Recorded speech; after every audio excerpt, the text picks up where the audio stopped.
The Guyana Extractive Industries Transparency Initiative, GYEITI Secretariat, has begun a series of public outreaches to educate Guyanese on what the EITI is.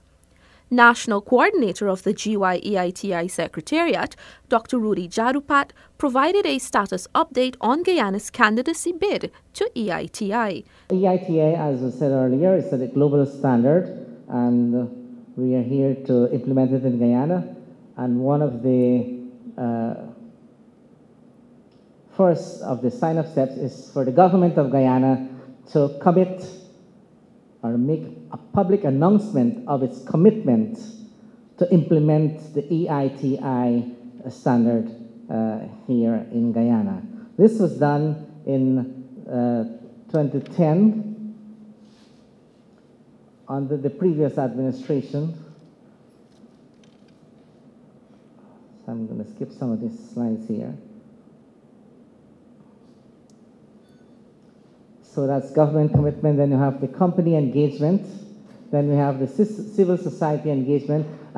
You had looked at the video earlier, and you saw they said 4 sign-up steps.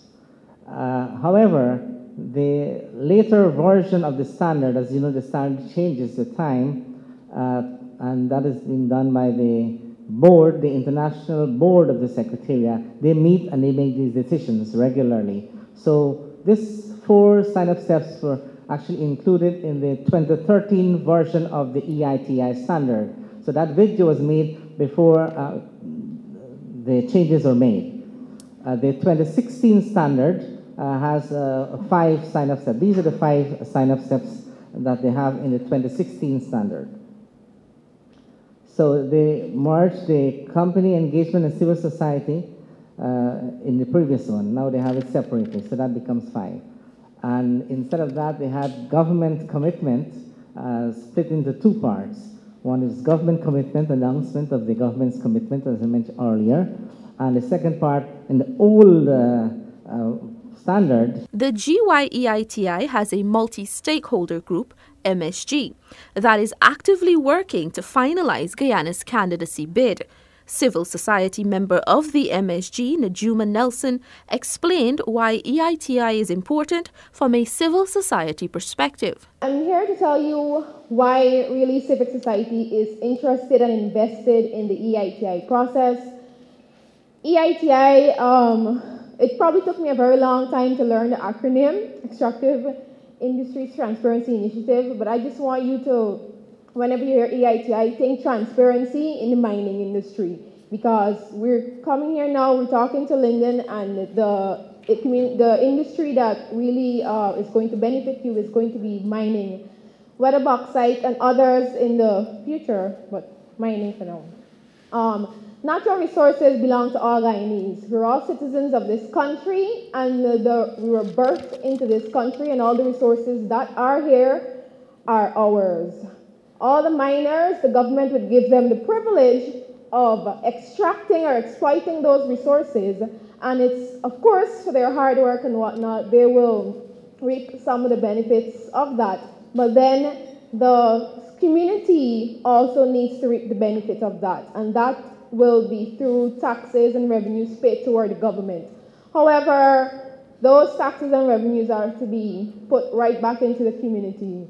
And I just think it's very important to highlight that point, that for us, the natural resources are ours. And so that's why we're very much interested in finding out the amount of revenues that are coming from these mining sectors and from the industry, as well as the revenues thus being paid to the government. The multi-stakeholder oversight of this process, as would have been mentioned by Dr. Jadupat, industry, of course, because they're the ones that we're trying to get on board to declare their revenues and their production data and whatnot, as well as government, because they too, separately and independently, will have to declare the revenues received from the industries that we would have highlighted that we're interested in capturing during this process. And civil society, because it is now our job to really take this report and run with it. EITI is just a start to this process. It's just a forum where we now are educated and enlightened as to see if the numbers really match. We assume all is well and fair. We like to think that we trust our industry, and we like to think we trust our government. But this is a forum where it's not assumptions being made. We can look at the evidence and see that indeed this is what the industry is declaring, and this is what the government is receiving. And armed with this publication that will, of course, have to be vetted independently by an independent validator, I think he said. So at least you'll have confidence in numbers after that 2.5-year process, that 2.5-year validation process. And with confidence in those numbers, you can now engage with the government as to what these revenues that they would capture from the industry, what now is going to be done with it. There are very many industries, sadly, maybe we can testify to this. They come into a community and they mine, and when they leave, everything that they go without leaving what I would call sustainable development. In the interest of the community where the mining is taking place in, it's important to engage with government, from my perspective, so that the revenues are not just being used to repair roads and your lights and whatnot. That's great, but then also in developing the community, maybe also independently of mining, so that when that sector or the industry is finished with your area, you still would have been developed and you can still continue to develop. So we're not talking about you're mining in Linden for 100 years, or 101 years, and then when you go, Linden has nothing else. In being there, at least there would have been other structures and support systems in place so that the community can be further developed. So therefore, even after the mining industry would have left, the community would have benefited from that and will continue to grow from that investment. So that's why we really are very important and an equal part of the tripartite system of EITI. Yeah, engagement of civil society in the entire process. Part of the reason why we're here, because we will be giving up a brief presentation, relatively speaking, but what we really want to do is hear from you. We have at least 2 more meetings. We're hoping that that's it and we can submit our work plan, but we're doing these outreaches before our next meeting. So based on the feedback and the input that you can give us, questions you can ask, at least they can help us finish off and tidy up the remaining requirements to submit our work plan. And another requirement of EITI is a consultation with the public, and that is something that we're looking to do in the near future. So at least we can share with you what we would have addressed so far, and you can give feedback as to what you think, if we're heading in the right direction, or if you think there is an area where you feel significantly affects the community because of natural resources mining, and if it's something that we should address. If I can just talk a little bit more, I don't know if my time is up or not. 2 important aspects or maybe I should say 3 important aspects to me from this process is the corporate and social responsibility, beneficial ownership, and something that we call materiality. If I would just start with materiality, we're starting out this process, we can't do everything 100%. We can't capture every single mining industry, every single miner from the smallest miner. It just might be too much data to start. So part of what the EITI is going to set out is a materiality clause or materiality threshold. So as per industry, if we want to capture 90% of the industry regarding from the largest producers, we will ask that 90% to declare their revenues. So maybe from the start, we would have just the larger miners or the larger companies in the sector, and as the years develop, try to incorporate more. But that's still not ironed out. But as I said, just to give you a little bit about how it will work in reality. And the corporate and social responsibility, it's important for us that when they come into a sector, we don't have a community, they don't bring negative habits. So there's no child labor, and as well as trafficking in persons, and a lot of negative working conditions. And even though it might not be something that will make the very, very first report, we are interested in having the industries capture corporate and social responsibility. So they would have to declare some of their policies and some of their working conditions for us.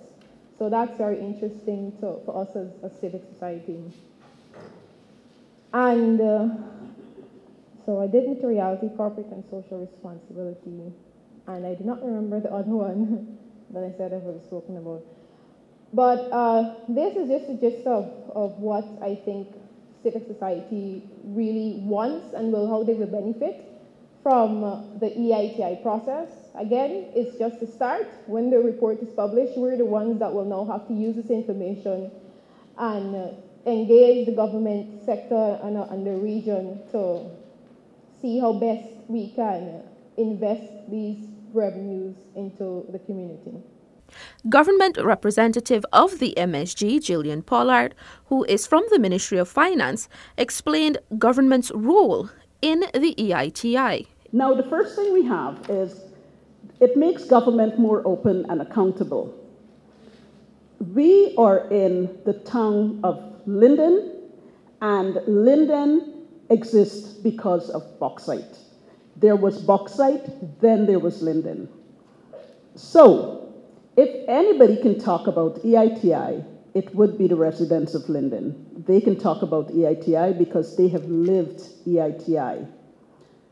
What we need to understand about the extractive industries is that it is what it says it is. It's extractive, which means that sometime it will be gone.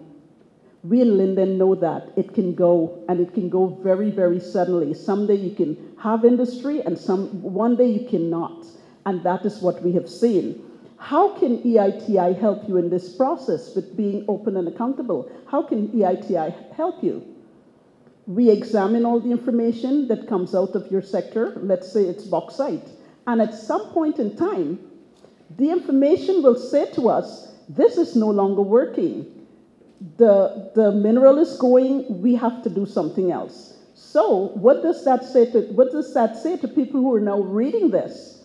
It says to us, we have to start planning for the end of this industry. And this is just in the case of bauxite. We have to start planning for this end. We have to start diversifying this town we call Linden so that when bauxite goes away, or when bauxite hasn't quite gone away. We keep saying that bauxite went away, but bauxite has not quite gone away. When bauxite is not the major thing that fuels the economy of Linden, what happens then? So the EITI report makes that recommendation, it makes that observation. It is now up to civic society, industry, government to take that next step to say, wait a minute, something is going to happen. So we need to plan, and we need to implement that plan for what we're going to do when this goes away, because it will go away. If it's an extractive industry, it's not going to be there forever. The other thing that happens on the EITI is that it strengthens government's data collection, and I like to say data collection, reporting, and analysis, because reporting is also very important. Now, if you ask the average person, and I dare say even the average government employee, about almost any kind of data, let's ask me, the government person, what has bauxite production been for 2016? I can't answer you that question. I cannot. You know why?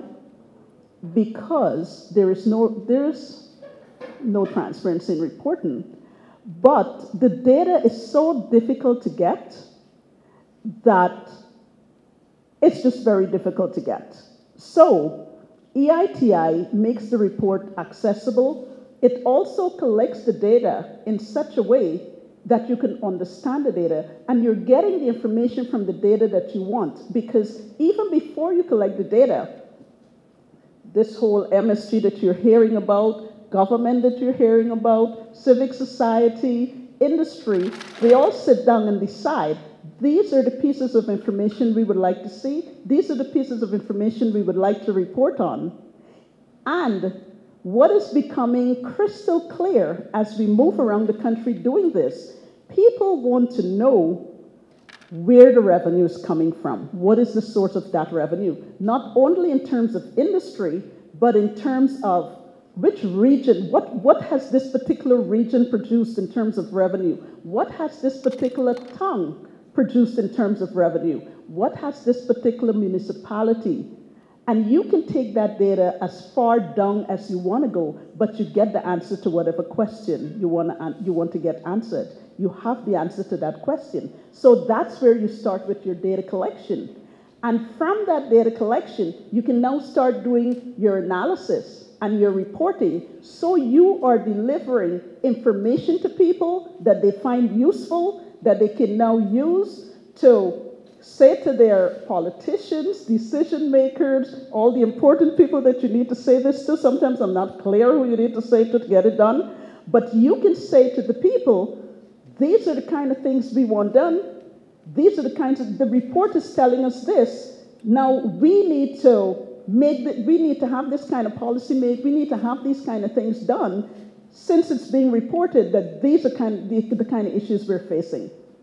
The next thing EITI can do for you is strengthen your laws and regulations that govern your extractive industries. And once again, I'm going to use bauxite in Linden to really demonstrate that. So here we are, we had bauxite, and usually, kind of like sometimes you have a free-for-all, I don't know a better word, but you know, people come in, they take, they leave, you get some, and then when they go, you're like, wait a minute, didn't I get more? But you don't know. But there are laws that govern all these things. We talk about transparency in terms of contracts. We talk about getting information for certain things. But they are laws that say you don't have to reveal everything. There are laws that say that. Now, how do you get around that? You can't be out of compliance. We have an attorney in the room. He'll probably say, yes, she's right, or maybe he'll say, yes, she's wrong, but he's afraid to say, yes, I'm wrong, because he knows I'm right. But you have these laws that says you cannot reveal some of the information that exists within these contracts. You can't do it unless you change the law. But what the report says, the report looks at the law and the report says, these are the kinds of things that's hampering the way we progress under the extractive industries, and it's hampering the way we progress in terms of contracting, and it's hampering the way we progress in terms of reporting revenues and reporting it to you, because it's important that we report it to you, but if the law says that we can't, because we don't all want to go to jail. So we can't. Now, in Guyana, all of you know, because you're all taxpayers, for the GRA to reveal your tax, to tell anybody else what you're paying in terms of taxes, you have to give them permission to do so, because that's what the law says, that you have to give them. They can. The same thing with companies. We would want to report on revenues paid to GRA in terms of corporate taxes and everything. We would want to report on things like that, but we can't because of the laws. Now, the next thing that EITI does, it signals to investors and international institutions of Guyana the commitment to transparency and accountability. Now, when we start to be more open, we start to be more transparent, and we start to become more accountable on the government side, what happens is you start to create an environment that's suitable for investors to come, and investors are now confident, and they are now assured, they feel in their mind, they have the perception that they're assured that they can now come and they can operate in your country without too many risks. Because at the end of the day, private sector is looking to minimize their risk, and a part of their risk portfolio is what happens on the government side. So if on the government side, they can look and see some of this has been minimized for us, they are encouraged to come. Now, what happens when they're encouraged to come? we all grow. And what happens when we all grow? You grow, I grow, we can have bigger houses, bigger cars, our children can go to nicer schools, and we can all go on vacation when we feel like. And that all comes sometimes from starting with one entity, starting with something like government, starting with industry, starting with civil society. We all work together to come together to create this environment that really makes it happen. Now, one last thing before I leave you. We talk about the extractive industries, and I don't want us to talk about it in abstraction. The extractive industries, government has to ensure that it's managed in such a way that it's not only here for today, once again coming back to bauxite. It has to be here for current generations, near future generations, and generations way into the future. There are different ways you can do that. Sometimes you can create a fund because you acknowledge that it will be gone in 20 years, 100 years, 50 years. You acknowledge that it will not be as much, but you say to yourself, wait, we have to plan for generations beyond that. How can we do that? We're very rich now in bauxite. We'll soon be very rich now in oil, but how do we make sure that those extractives not only benefit our generation today, benefit our generation 50 years from now, but benefit our generations 200 years from now? These are questions that we need to ask ourselves. These are questions that we need to get answers to. And these are questions that you as civic society, because civic society is all of us, these are questions that we have to keep asking to make sure not only do they get into the EITI report, but they get in front of government and they stay there. Industry member of the MSG, Ryan Ramjit, from oil company Repsol, explained why EITI is important to industry. I just wanted to give you just 4 points on where we see, from the industry perspective, what EITI is going to bring to Guyana. So it starts with more informed public debate about the industry's contribution to your economy. And I think Ms. Pollard touched on it, which is how much does the industry contribute to your GDP? It will be known to you once we start publishing this report. This is a voluntary standard. The industry companies, we're volunteering this information. It's not mandatory. We do it in other parts of the world. But it allows you, the citizens of the country, the owner of the resource, to know how much of this resource, how much of the revenue this resource produces for you. You will know how much of what is called the economic rents that are being received every year, and is what is being paid, being received. Again, this is important for public debate, for communities to understand this industry, how much is it contributing, but also, is it reporting properly? Yeah? It keeps everyone honest. And then the last point on that is that we want to make sure everybody's paying their fair share. And so we all pay our taxes, just like you're a taxpayer as well. And if you're paying your taxes and the person next to you isn't, how does that make you feel? And so it's another way to ensure that all of the industry that is under the threshold of EITI, we're all paying what we're supposed to pay. So that allows you to really have a strong debate about the contribution to the economy. Better relations with the community and government.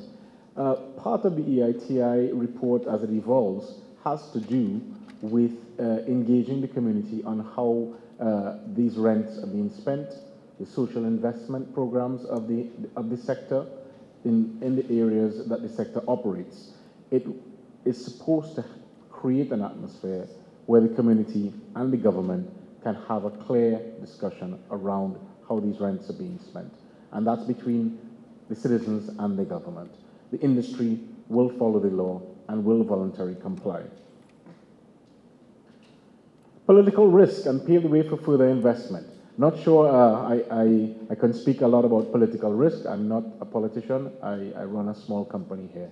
But what I can tell you about paving the way for further investment is that international companies want to operate in an environment that is transparent, in an environment where the social side of the country is managed in a way that all the citizens are happy, in a way that the citizens of the country enhance the businesses and enhance the investment. So Guyana being part of GYEITI, ensuring that the community is engaged, the citizens are engaged, understand where their resources are going, where the taxes are going from these resources, allows for a society that can support further investment. Yeah. And also allows for a more informed politician to lead this country. So you can hold your politicians to account, so that reduces political risk, and you also will have an opportunity to challenge them. And then lastly, it's a signal to the world that your country, that Guyana, is committed to transparency. Again, this attracts investment. This attracts investment. The ease of doing business in a transparent country is a lot easier than in a non-transparent country, because you have 10 steps to do business, and those 10 steps are very transparent. You walk those 10 steps, you can do business and generate economic activity.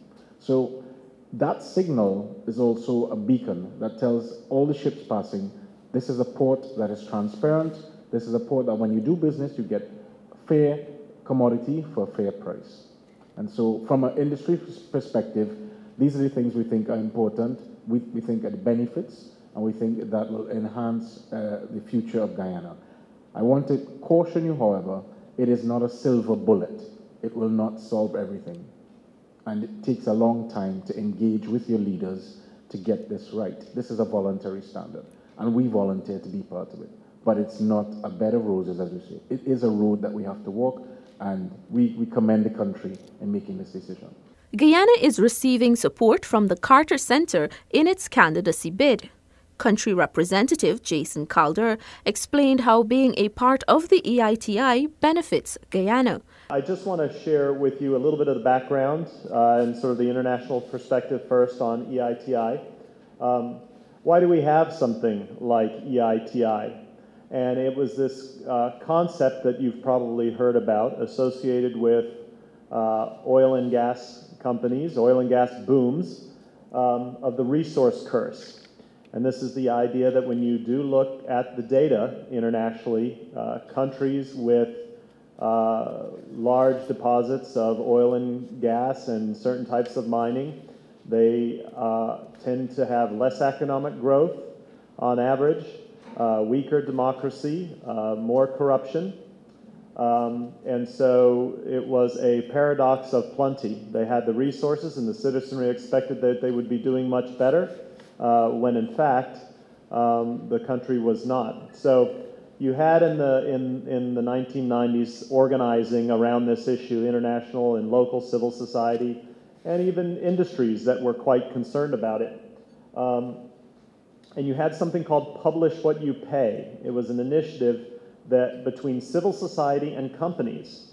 So two of the three pieces of the EITI, if you will.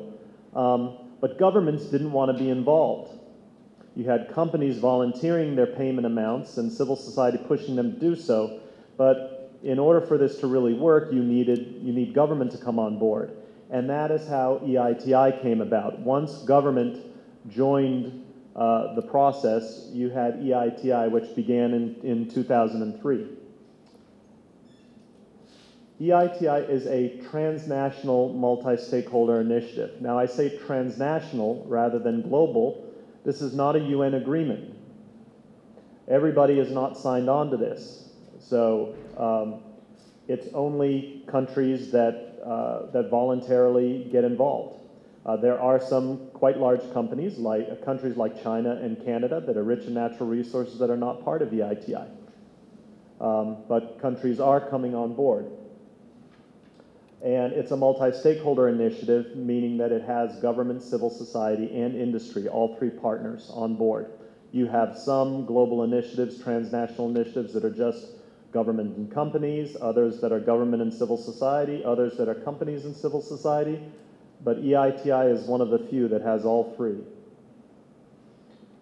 The focus is on improving public governance. So this is in the public sphere that we're operating here, not in the private sphere. And as has been stated, it's a voluntary agreement. If a country fails to implement EITI or drops out of EITI, there are no international sanctions or penalties or anything like that.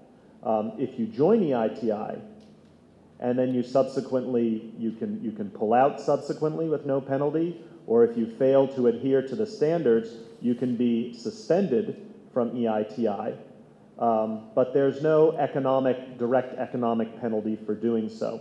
So we say this is soft law, not hard law. Another important point that was made that I think is really worth reiterating is that EITI is part of your overall governance framework. It does not replace anything that the government should be doing. It doesn't replace Parliament. It is not a lawmaking body. It is not a policy-making body, the MSG. It is not a law enforcement body. GGMC, GFC, GRA, they all still have their roles to play. And if there are improvements that are needed by those agencies in doing what they do, EITI doesn't replace that. But EITI can be a forum for pushing for the kinds of reforms that you want to see and strengthening you want to see in those agencies. And currently there are 52 countries implementing EITI, and a variety of them. The US is, the UK, Norway, Mongolia, Nigeria, Peru, so all over the world, many different types. I want to hit a couple of points about this EITI report that we talk about. A lot of emphasis is made on this idea that it's a report that talks about the payments that companies make and the receipts that the governments receive, and then they reconcile that. But there are other things that go in this report. It typically discloses contextual information about the impact of extractive industries on the economy and society at all different levels of the value chain, from pulling the resource out of the ground to ultimately turning it into value-added products or exporting it. So it brings that information together in a place where it isn't normally available. The second is this information on payments. I won't dwell on that too much because that's very well known with EITI. But this third part, information on the governance of extractive sectors. So this is practices in the areas of license allocation, license registers, contracts, the beneficial ownership of companies, which means who's behind the company. Not who's listed, but who's actually benefiting from the ownership. In all of these areas, the country is required to lay out the current status and what they can do to improve transparency in all of those areas. Transparency and public accessibility. So over time, some of your most important avenues for promoting transparency and accountability are going to be through some of the latter here.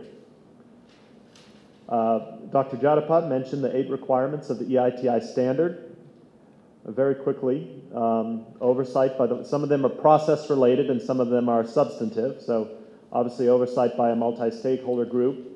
The legal and institutional framework, I touched on this just a moment ago, but all of these issues are covered in the EITI standard if you want to read them. Exploration and production activities. So it's not just production, it's exploration too. So what ExxonMobil is doing now and has done up to now, if you have EIT reports covering those years, it would be covered under that. Revenue collections, revenue allocations, more important perhaps in federal systems as opposed to unitary systems like Guyana. Social and economic spending. If companies are doing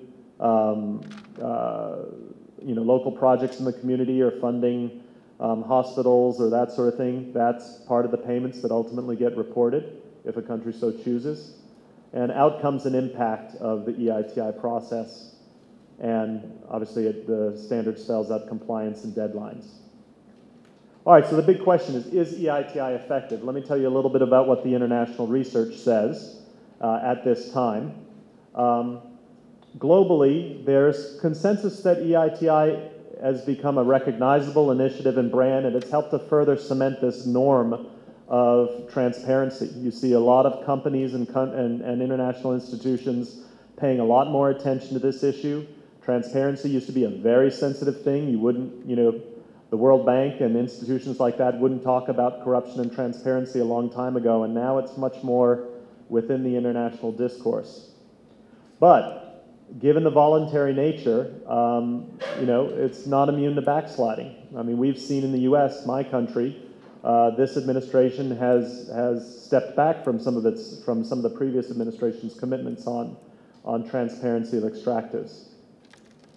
At the country level, in terms of the inputs into the EITI process, in terms of inclusiveness and transparency and accountability of the process, multi-stakeholder groups, reaching out to civil society, we've definitely seen some impacts there. In terms of the outputs from EITI, again, positive news. Many countries and companies are disclosing information, passing new legislation and regulation. So that's positive. Now we're starting to get into the trickier stuff. Outcomes, the overall effectiveness. This is, does transparency lead to accountability?